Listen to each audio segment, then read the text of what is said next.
On January 30th, 2014, along the desolate stretch of Fredmore Highway in St. Clair County, Michigan, police discovered 8 black trash bags containing 12 dismembered body parts. When the victim's identity was confirmed as Ramsay Scrivo, 32 years old, a horrifying question emerged. Who could be so brutal to a young man? But what shocked people even more wasn't the crime itself. It was the perpetrator. A mother. The very person who had given birth to and raised the victim for 32 years. Behind the facade of a gentle nurse, Donna Scrivo had concealed a dark soul and a meticulously calculated plan to commit murder. What could turn a mother into a cold-blooded killer? Welcome to the Case Files, where we unveil shocking criminal cases, exploring the darkness hidden behind seemingly familiar faces. Today, we're diving deep into a case that shattered the illusion of maternal love and shocked the state of Michigan to its core. In this episode, we're taking a deep dive into the infamous case of the St. Clair Shores matricide, the murder of Ramsay Scrivo by his mother. A family tragedy where maternal love was twisted to the point of becoming the motive for the most horrific crime. The Scrivo family, a perfect facade. St. Clair Shores, Michigan, a peaceful lakeside city where middle-class American families dream of living. This is where the Scrivo family had built their life since the late 1970s. Donna K. Scrivo, born in 1953, came from Seguin, Texas, where she had been a high school cheerleading star and was considered the epitome of Southern beauty. She married Giovanni Scrivo, a hard-working painter, and together they moved to Michigan to start a new life. Donna worked as a nurse, while Giovanni ran his own small painting business. They had 2 sons, Jason, the older son, and Ramsay, the younger one. Donna was the type of mother who placed high expectations on her children. She sent them to private Catholic schools, constantly emphasized the importance of education, and hoped they would attend college. Jason left home early to become a laborer, while Ramsay became Donna's sole hope. Ramsay Scrivo attended a local university, graduated with a degree in accounting, and worked for several companies. By age 29, his life could be considered successful: a stable career, financial independence, and a bright future. But fate struck Ramsay cruelly. The turning point: an accident and traumatic brain injury. In 2012, shortly before his 30th birthday, Ramsay attended a party with friends.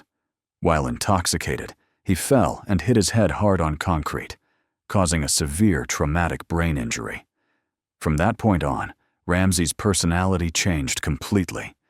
He became easily irritable, had difficulty concentrating, and fell into a state of anxiety and depression.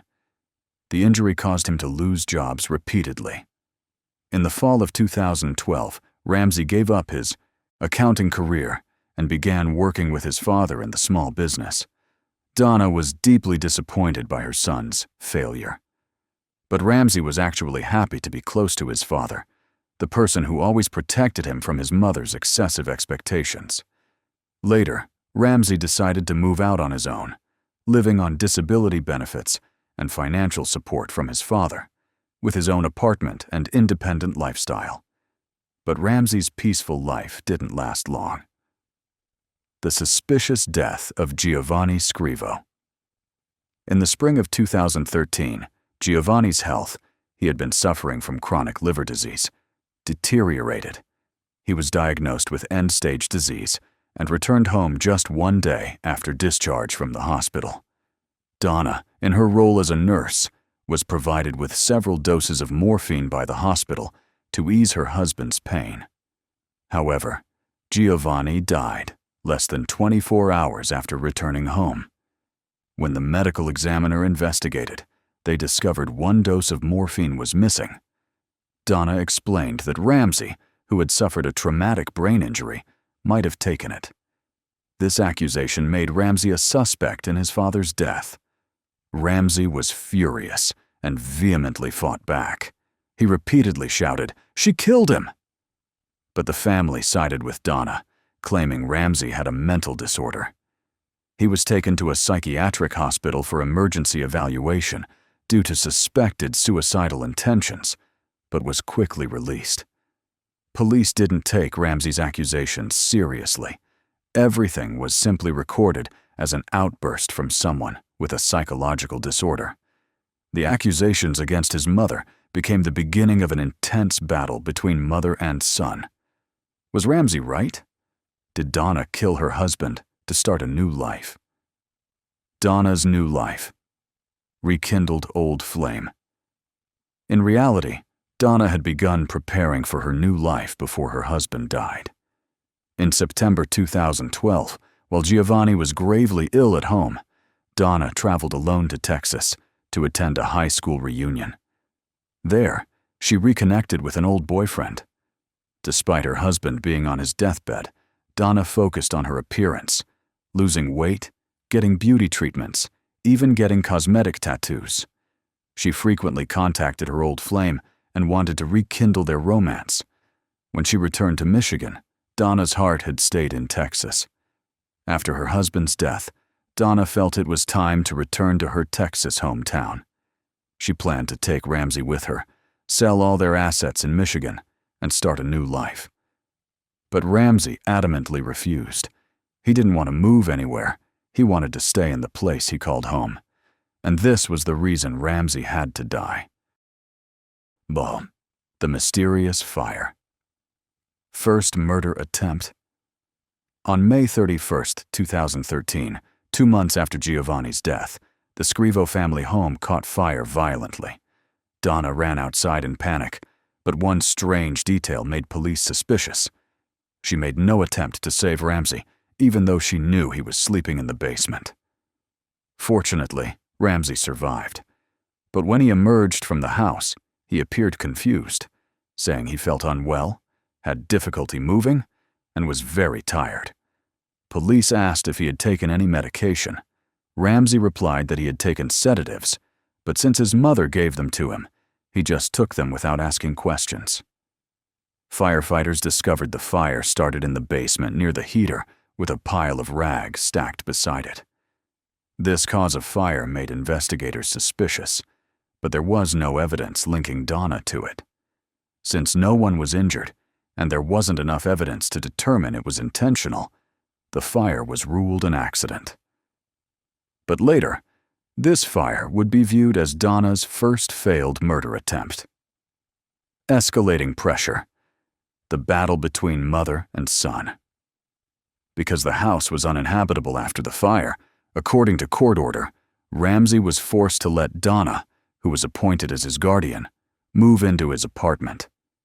Donna continued manipulating her son, explaining that there was nothing keeping them in Michigan, that they could sell all their assets to start a new life in Texas. But Ramsay still refused to change his mind.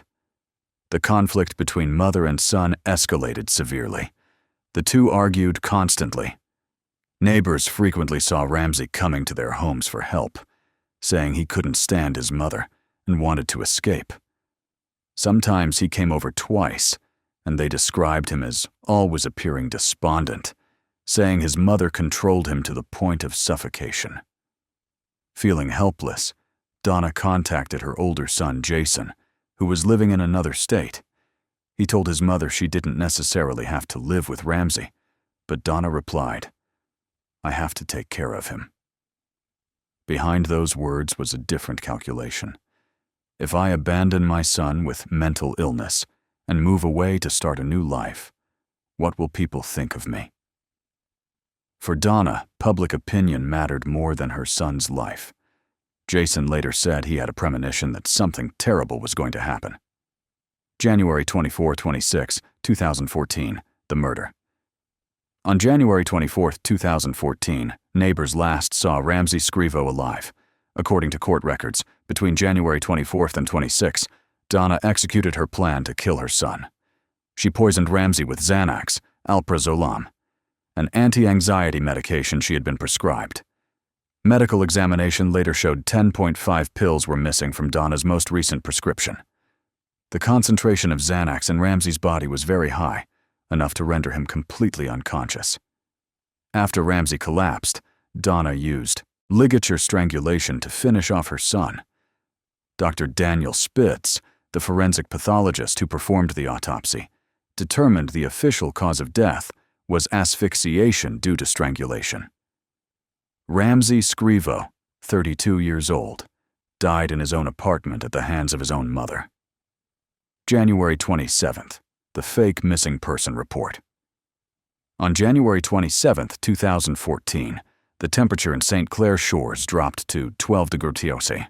Donna called the police to report her son missing. "This is Donna Scrivo. My son, Ramsay Scrivo, went out at 6:30 p.m. yesterday and still hasn't returned. The weather is very cold.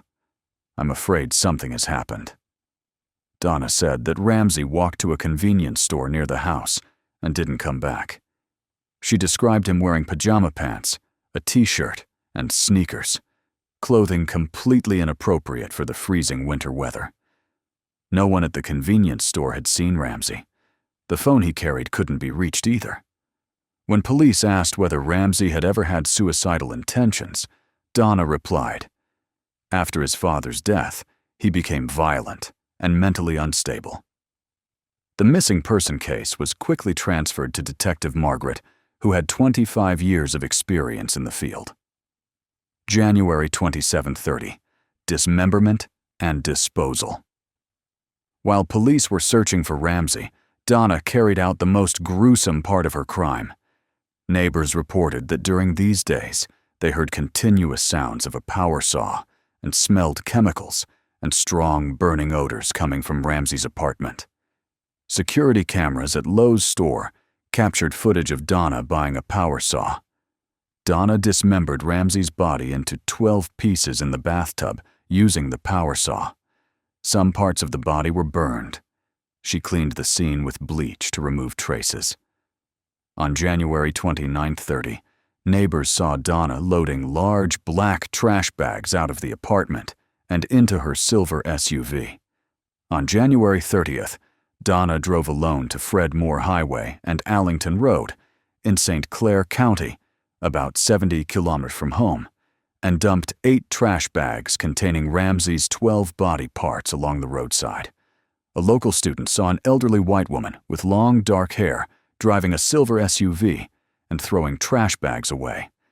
Gas station cameras clearly captured the image. Donna Scrivo was driving alone.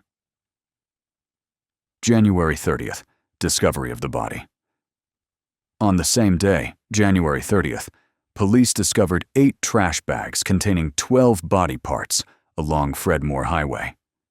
At first, police suspected this was a drug gang hit.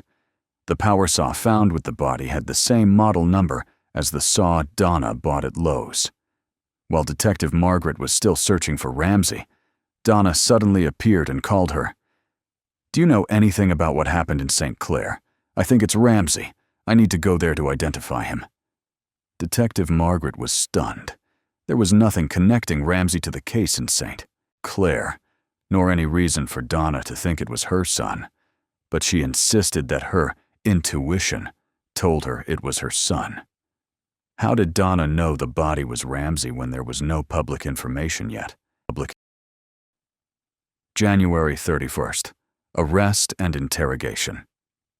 Fingerprint analysis confirmed the victim was indeed Ramsay Scrivo. Police summoned Donna. When informed her son was dead, she showed no emotion whatsoever. Donna was arrested and interrogated for 2 hours. She completely denied guilt and constructed an entirely absurd story. The fabricated story, the masked man. Donna offered an unbelievable account. On the morning of January 26, 2014, she saw a masked man in Ramsay's room.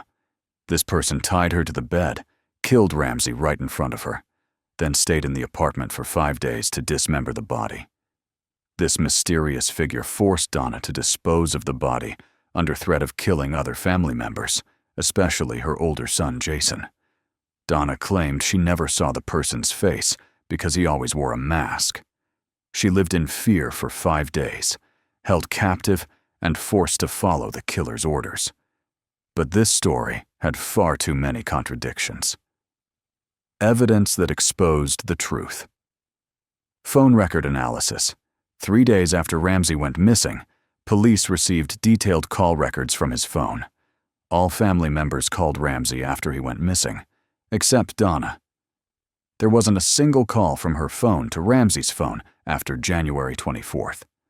This completely contradicted Donna's statements to multiple people that she had tried calling her son many times. Drug evidence. Donna had a Xanax prescription. Testing showed 10.5 pills were missing from her most recent prescription. The concentration of Xanax in Ramsay's body was very high, a level indicating the victim had been intentionally poisoned. DNA evidence. Donna's DNA was found on gloves located with the body parts. Ramsay's blood was found in Donna's silver SUV. Crime scene.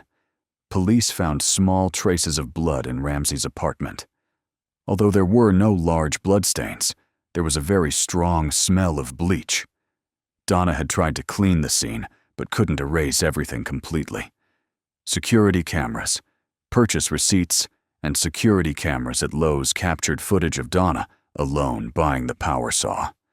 The saw found with the body had the same model number as the one Donna purchased. Neighbor testimony. Many neighbors testified they only saw Donna alone dragging trash bags out of the apartment. The entire disposal process involved no second person. They also confirmed Donna had no visible injuries in the week before her arrest, contradicting her claims of being attacked and held captive by the masked man. Donna's behavior.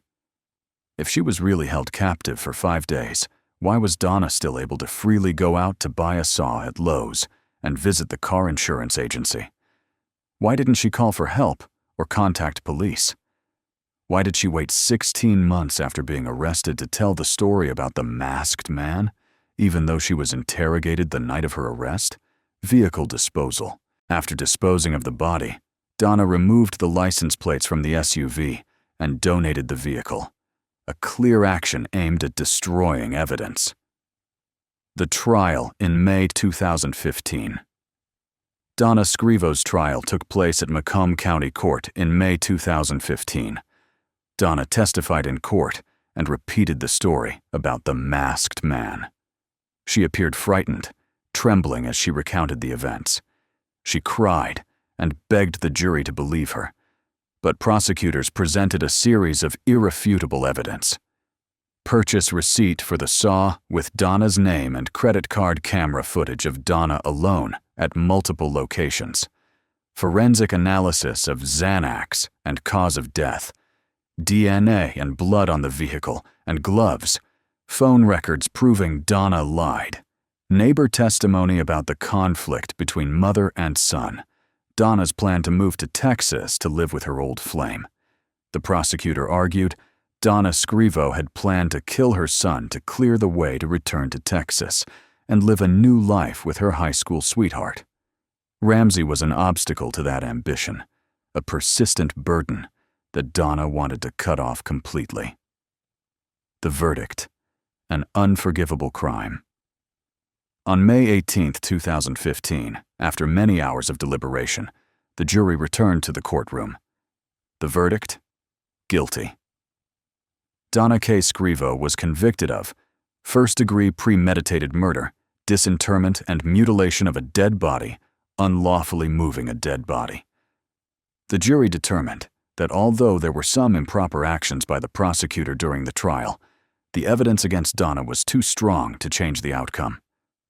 On June 30, 2015, the judge handed down the sentence: life in prison without parole for first-degree murder, 57 months to 10 years in prison for dismemberment, 1 year in prison for unlawfully moving a body. Donna Scrivo would spend the rest of her life in prison. Failed appeal. In 2017, Donna appealed her conviction on multiple grounds: prosecutorial misconduct, ineffective legal assistance, insufficient evidence for conviction, violation of the right to a fair trial. The Michigan Court of Appeals carefully reviewed and rejected all grounds for appeal. The court upheld the conviction and affirmed, the evidence against Donna Scrivo was overwhelming and irrefutable. Criminal psychology, when maternal love becomes a motive for murder. The Donna Scrivo case is one of the clearest examples of a family tragedy, where familial bonds were twisted to the point of becoming a motive for murder. Pathological perfectionism. Donna always placed high expectations on her children. When Ramsay had the accident and couldn't meet those expectations, she viewed her son as a failure, a stain on the perfect picture she had created. Obsession with public opinion. Donna didn't just want to be free of Ramsay, she also wanted to maintain the image of a good mother. In society's eyes, what others thought of her mattered more than her son's life. She couldn't accept abandoning her son with mental illness to move away and start a new life because she feared being judged. Extreme selfishness. Donna placed personal happiness above everything. The rekindled romance with her old boyfriend in Texas became priority number one, more important than her own child's life. Ramsay became an obstacle that needed to be removed. Manipulation and control. Donna exploited Ramsay's traumatic brain injury to turn him into a mentally ill person in the eyes of the law. She gained guardianship to completely control his life. When she couldn't convince Ramsay, she moved to the most brutal option: murder. Cold calculation. Donna wasn't someone who committed a crime while losing control. On the contrary, every action was carefully prepared with clear intent. The house fire was the first attempt. When that failed, she moved to Plan B: poisoning, strangulation, dismemberment, and disposal. Victim of the system. Ramsay Scrivo wasn't just a victim of murder. He was also a victim of multiple system failures. Failure in mental health care. After his traumatic brain injury, Ramsay didn't receive proper psychological care. He was labeled as having a mental disorder, but was actually fully capable of independent living. Failure to investigate Giovanni's death. When the missing morphine dose was discovered, police didn't investigate thoroughly. Ramsay's accusation that his mother killed his father wasn't taken seriously. If this case had been properly investigated, Ramsay might have been saved. Failure in handling the fire. The house fire in May 2013 had many suspicious signs. Ramsay had been drugged with sedatives before the fire, but there was no deep investigation. Failure to protect victims of domestic violence. Ramsay repeatedly went to neighbors' homes for help, saying he couldn't stand his mother and wanted to escape. These were clear warning signs, but no one intervened in time. An unjust death. Ramsay's death was the tragic outcome of a life trapped between isolation, illness, and suffocating control by his mother. In his final days, he had to turn to neighbors for help, begging to be freed from his mother. But no one suspected that those cries for help were the final signals before an irreversible tragedy. Ramsay wasn't just a victim of murder. He was also a victim of abandonment, of mental illness not properly treated, and of a mother who gradually lost her humanity. Justice served, but can't bring back the dead. The life sentence without parole that Donna Scrivo received was necessary punishment. But it cannot bring back a life that was lost. A man with all his disorders and trauma, who still always wanted to live, to be free, and to be loved the right way. Donna Scrivo is currently serving a life sentence in a Michigan state prison. Her older son Jason didn't appear at the trial and refused to contact his mother after the case. He lost both his father and his brother, and now has to live with the truth that his own mother was the killer. Painful lessons. This case is a painful warning about multiple social issues. 1. The moral decay in family relationships. Family bonds aren't always sacred. Sometimes the closest relatives are the greatest threats. 2. Consequences of inadequate mental health care. People with mental illness need professional support, not to be labeled and controlled. 3. Silent domestic violence. Many tragedies are hidden behind closed doors that society is powerless to intervene in time. 4. The danger of perfectionism. When excessively high expectations become an obsession, they can destroy an entire family. Evil doesn't come from strangers. After all, the Donna Scrivo case reminds us of a painful truth. Evil doesn't always come from strangers. Sometimes it exists silently, within the most intimate relationships, even between mother and child.